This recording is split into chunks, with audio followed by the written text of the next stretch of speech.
Level 1. The Mule. You are 19 years old. You needed money for rent. You needed money for your mother's medicine. You needed money for 1,000 small things. They added up into one large, impossible number. A man at a bar told you he had work. The work was simple. You carry a bag from one place to another. You don't ask what's in the bag. You don't open the bag. You don't talk to anyone about the bag. For this, you will be paid $2,000 in cash.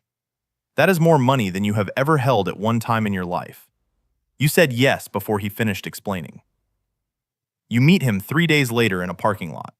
It's behind a gas station off the highway. He hands you a duffel bag and a bus ticket. The bag is heavier than you expected. He tells you the route. He tells you which stops to skip. He tells you what to say if anyone asks why you are traveling. You have a sick aunt in another city. You memorize the lie. You repeat it back to him twice. He nods and walks away. You sit on the bus for 14 hours. The duffel bag rests between your feet the whole ride. You don't sleep. Every time the bus stops, your heart climbs into your throat. Every police officer who walks past the window is coming for you. Every passenger who looks at you knows what you are carrying. They don't, but you don't know that yet. You arrive at the station. A woman in sunglasses is waiting. She doesn't say a word. She takes the bag. She hands you an envelope. You walk away. You count the money in a bathroom stall. It's all there. You are shaking. You are also thinking about the next bag, the next bus, the next $2,000. You don't realize it yet. You have just signed yourself up for something. The man at the bar will call you again, and you will answer.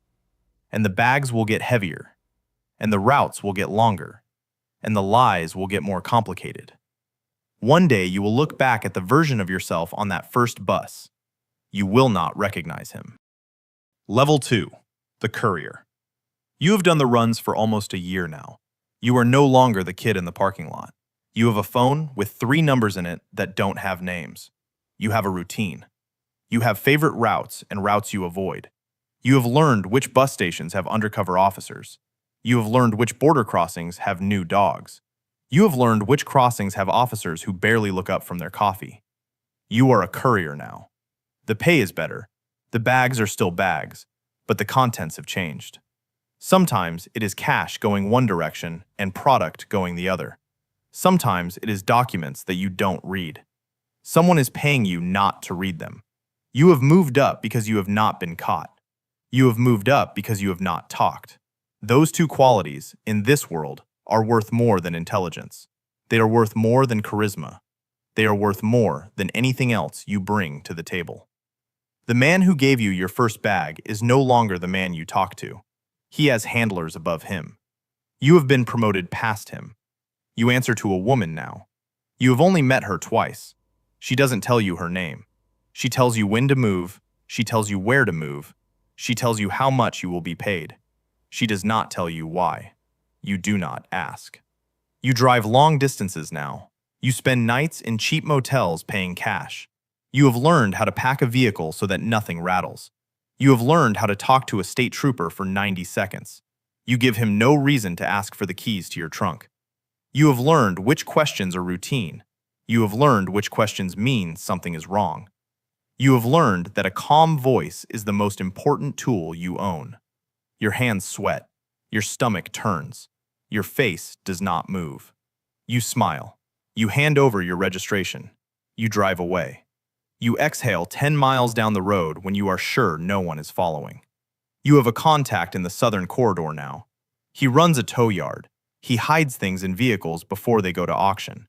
You drop and pick up there twice a month. The yard smells like motor oil and rust. The dog at the gate knows you. You bring him scraps. You have stopped flinching when phones ring at strange hours. Level 3. The Operator. You have your own car now. You have your own apartment. You have a small group of people you work with regularly. You no longer move single bags. You move shipments. The shipments come in through ports and warehouses. They come through small airfields. They come through stretches of desert that no one is patrolling at 3 a.m. Your job is to manage the movement of those shipments. You move them from the point of arrival to the point of distribution. You are a logistics coordinator for a business that does not legally exist. You work with truck drivers and warehouse workers. You work with dock workers and small-time dealers in 3 states. You pay them. You schedule them. You troubleshoot when something goes wrong. You learn that this work is mostly about problems. The shipment is delayed because of weather. A driver got pulled over and is in a holding cell. A warehouse manager is asking for more money. A dealer down the chain skimmed product and is trying to cover it. You handle each problem in the way that creates the fewest new problems. You are 24 years old. You have a fake business that owns your apartment on paper. You file taxes on income that doesn't exist. You eat in restaurants and pay in cash. You tip well because well-tipped servers don't remember faces. You have learned how money launders.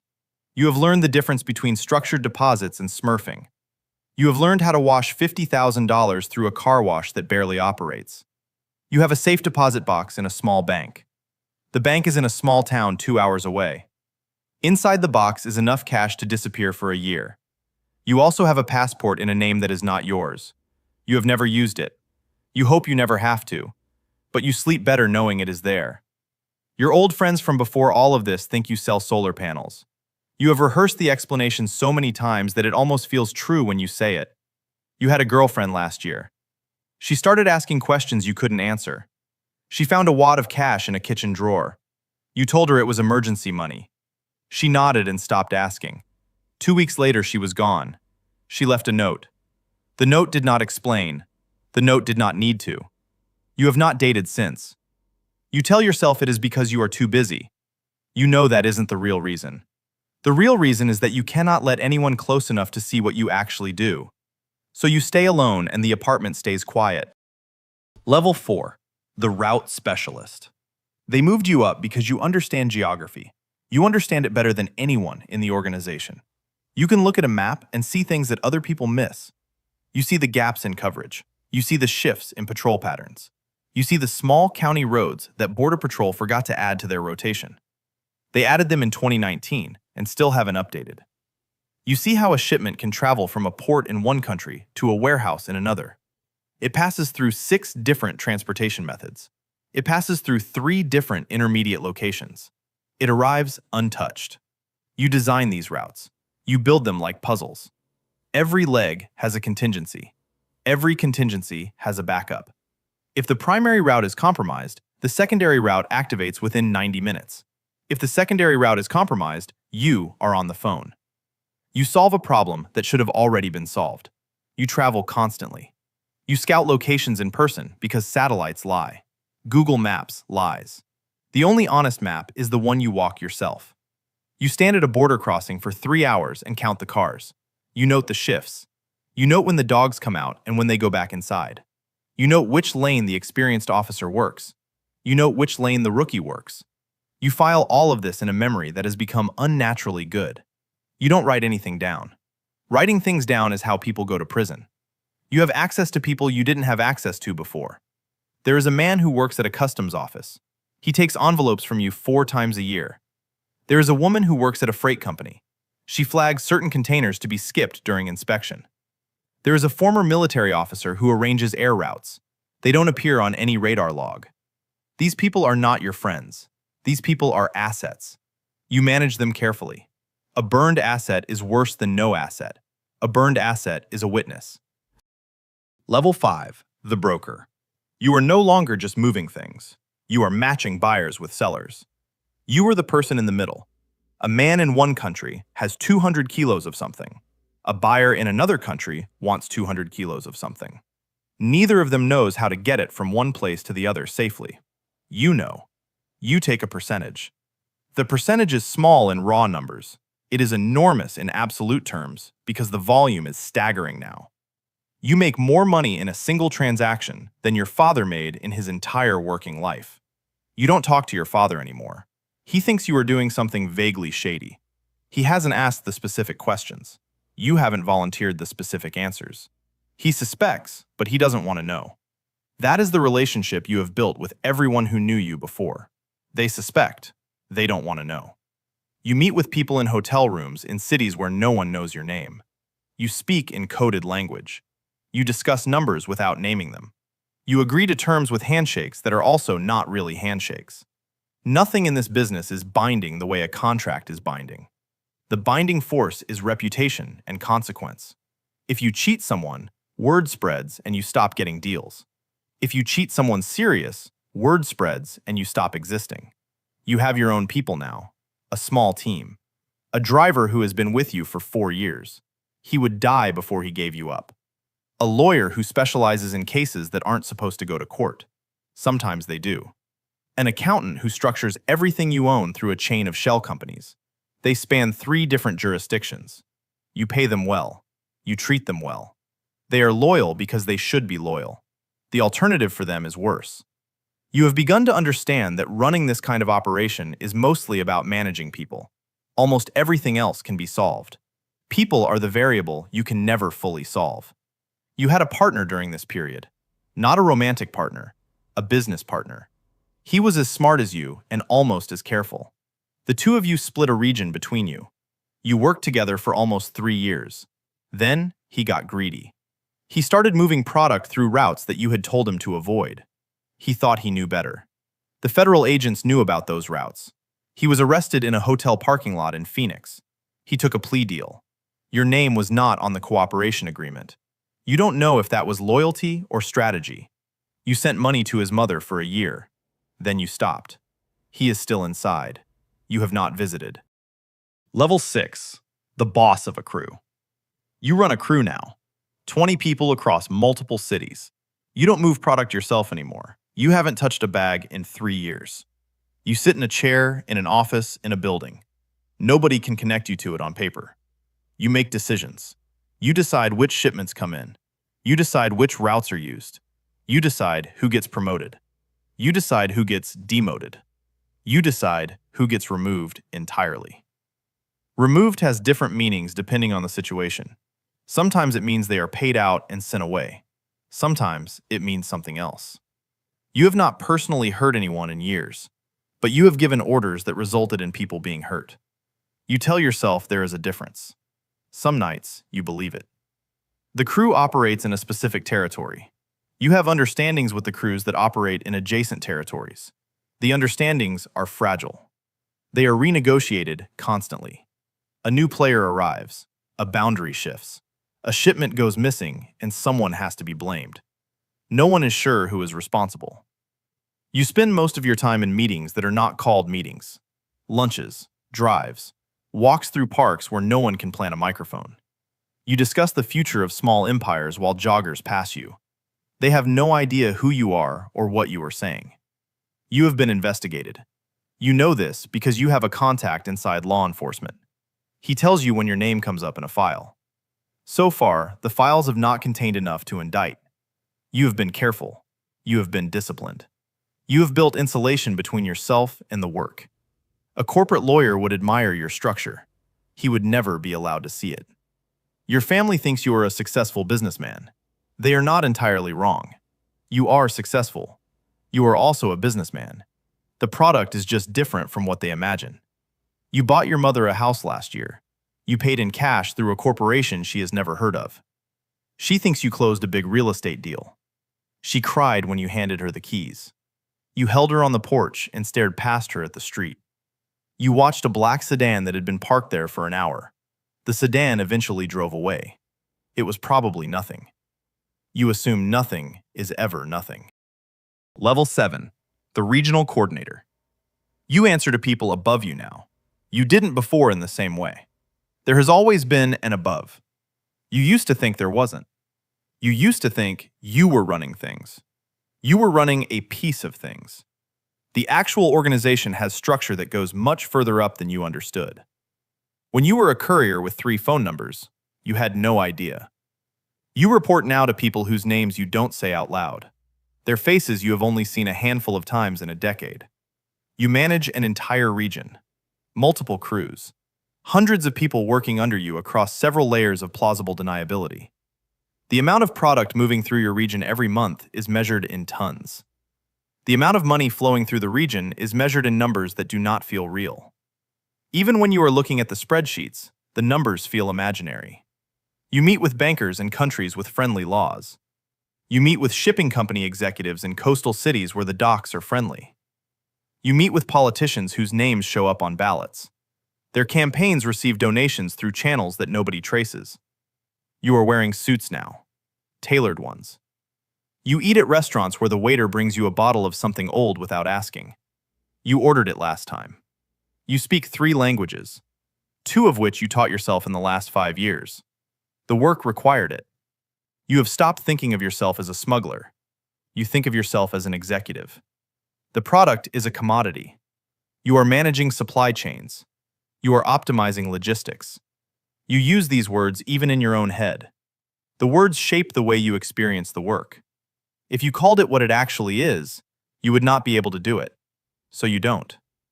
You have a private banker in a small country with strict secrecy laws. He calls you sir. He has never asked where the money comes from. He doesn't need to ask. He needs to not know.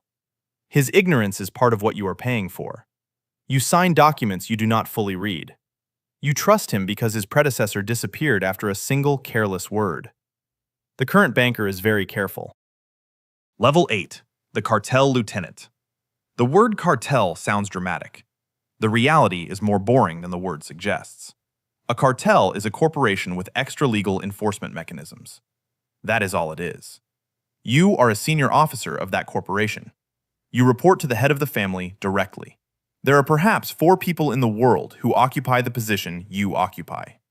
You are responsible for international operations spanning multiple continents. You travel by private aircraft.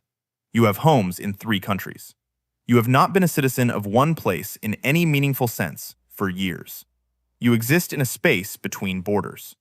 That is appropriate. That is also where most of your business happens. You manage relationships with foreign governments. Some of these governments know what you are. They tolerate you because the tax revenue from your legitimate businesses is significant. Those legitimate businesses were built around the illegitimate ones. They tolerate you because the destabilization of your operation would create chaos. Nobody wants that chaos. You have become, in some ways, a fixture of the regional economy. You employ thousands of people in legitimate work. You build schools in villages where there were no schools. You fund hospitals in towns where there were no hospitals. The people in those villages and towns know who you are. They know what you do. They do not care. Their children are getting educated. Their grandparents are getting medicine. The government never did any of that for them. You have become a folk hero in places. There are songs written about you. You have not heard most of them. They are written by men in cantinas you have never visited. The songs make you out to be a man of the people. The truth is more complicated. You are a man of yourself. The people benefit because their benefit is useful to you. If it stopped being useful, you would stop being generous. You attended a wedding in a coastal town last spring. The bride was the daughter of a man who runs 3 of your warehouses. You were the guest of honor. The mayor of the town shook your hand and bowed his head. You danced once. You stayed for an hour. Then your security pulled you out because a vehicle had been spotted 3 blocks away. The vehicle was probably nothing. It is always probably nothing. The probably is what keeps you alive. You don't second-guess your security. You learned a long time ago that paranoia is the only personality trait worth keeping. Level 9. The head of the family. The previous head died. He was 67 years old. He died of a heart attack in his bed in a compound in the mountains. Nobody fired a shot. That is rare in this business. Most heads do not die of natural causes. He survived because he was careful for 40 years. You are taking his place because he chose you. He had sons. They are not equipped for this. He told you that 2 years before he died. It happened in a private meeting in a garden. There were no microphones and no witnesses. He said, "You have what they don't." You did not ask what he meant. You knew what he meant. You are the head of the family now. You have responsibility for everything. The legal businesses, the illegal businesses, the political relationships, the territorial agreements, the security apparatus, the extended network of informants and assets and friendly officials, the welfare of the families of every person who works for you, the unspoken obligation to widows and orphans of soldiers who fell. They fell in conflicts that you may or may not have ordered. All of it. You are surrounded constantly. You have not been alone in a room with no security present in over a year. You eat food that has been tested. You drink water from sealed bottles selected at random. You vary your routes. You vary your schedule. You sleep in different rooms in different houses on different nights. The threats are real, and they are constant. Most of them you will never know about. Your security people will neutralize them before they reach you. You are wealthy in a way that statistics cannot capture. You are also more isolated than you have ever been. You have a wife who knows some of what you do. You have children who know almost nothing. You have decided they will never know. They will inherit money. They will not inherit the business. The cycle stops with you for them. You have made that decision. Whether the world allows you to enforce it is a different question. Level 10. The Ghost. You are 58 years old. You stepped down 2 years ago. Officially, you retired. Unofficially, you handed control to a man you trained for a decade. The transition was smooth because you planned it for a long time. Most heads don't get to plan their exit. They exit through prison or through a coffin. You did neither. You are an anomaly. You live in a country that has no extradition treaty with any place where you are wanted. You are not technically wanted in this country. You have been a citizen here for 9 years. The process involves significant legal fees and significant unofficial fees. You live in a house on a hill above a small bay. The house is large. The grounds are guarded. The guards are loyal. They have been with you for 20 years. Your wife lives with you. Your children visit. They live in cities far from here. They have lives. They have careers in legitimate fields. None of them have entered the business. You are proud of this. It is the achievement you are most proud of. The empire was built and sustained and passed on. But your blood is clean of it. They will not carry what you carry. You wake at 5 a.m. The sun comes up over the water. You drink coffee on a terrace. You read books. You have read more in the past 2 years than in the previous 40. History, mostly. You like history because it shows you how every empire ends. Every empire, without exception. The Romans, the Ottomans, the British, the Spanish, the drug families that ruled before yours, the ones that will rule after. Nothing lasts. You find this comforting. You find it terrifying. Both at the same time. You have a small staff, a cook, a gardener, a doctor who comes weekly, a driver who takes you nowhere because you go nowhere. You walk the grounds. You watch the birds. You feed the dogs. You are alone with your thoughts. You never had time to be alone like this when you were running things. The thoughts are not always kind. You think about the people you ordered killed. You did not pull triggers. The triggers were pulled because of words you spoke. The distinction matters in courts of law. The distinction does not matter in the courts inside your own head. You have signed checks to widows. You have funded the educations of children whose fathers died because of you. None of it balances. You know this. You do it anyway. You have a doctor who watches your heart. The heart is tired. It worked harder than most hearts work. It carried weight that hearts are not designed to carry. The doctor says you have years left. The doctor says you have months left. He says different things on different days. You have stopped asking. You have a will. The will is detailed. It distributes your wealth in ways that will keep your family secure for generations. It will fund foundations to do good in the world. Perhaps that good will offset some fraction of the damage your work caused. You know this calculation does not actually work. Good and harm do not cancel out on a ledger. But it is the only calculation you have. Somewhere, right now, a 19-year-old is in a parking lot. It is behind a gas station in a town you have never heard of. He is meeting a man. The man has work for him. The work is simple. He carries a bag from one place to another. He does not open the bag. He does not ask questions. For this, he will be paid $2,000 in cash. He will say yes. He will get on a bus. He will sit for 14 hours with a bag between his feet and his heart in his throat. He will not know what he is becoming. He will become it anyway. The man who recruited him does not work for you anymore. He works for the man you trained. The chain stretches up from that parking lot through dozens of layers. It reaches a desk in a compound on a hill in a country you have never visited. You used to sit at that desk. Now someone else does. The work continues without you. The product moves. The money flows. The cycle does not care who is at the top. It only cares that someone is. The boy on the bus has no idea. He never does.